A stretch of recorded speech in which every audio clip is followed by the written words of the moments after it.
Alright guys, so today we're going to be putting this post in the ground and just pretty much having it ready for a door that I'm going to be installing for a chicken coop. So you can see that I already made the hole. This isn't going to be a deep hole or anything crazy. It's just mainly just for support for the door. I'm going to go ahead and use Quikrete fast setting. This is how it looks. So obviously you don't have to mix. So you could just dump it in and add water to it. So it dries in 20 to 40 minutes. That's what I want. I want something that's going to be fast. As you guys can see, I've already opened it up. Next up is just dumping it.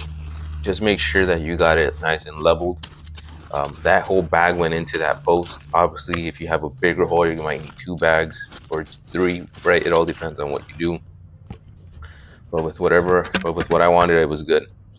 And you guys can see I even added some flashing to the post just for a bit of water prevention.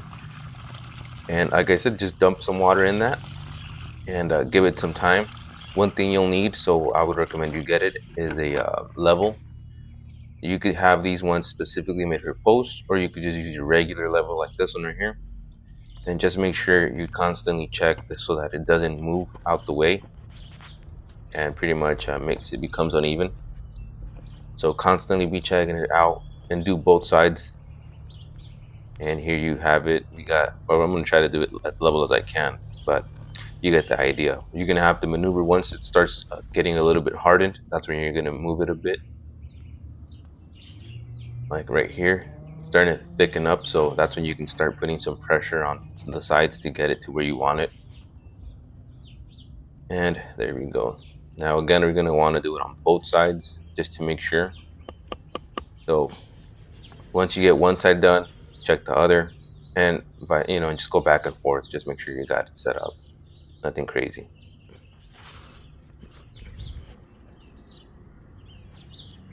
All right, as you guys can see, that one's level 2. And yep, this is how it should be. I added this piece of wood just so that it wouldn't move out the way and it could stay level. And that's how it looks hardened up. This is a simple project and it's just a little quick video. I want to show you guys how to use that material. And that's it. There we go. Catch you guys later.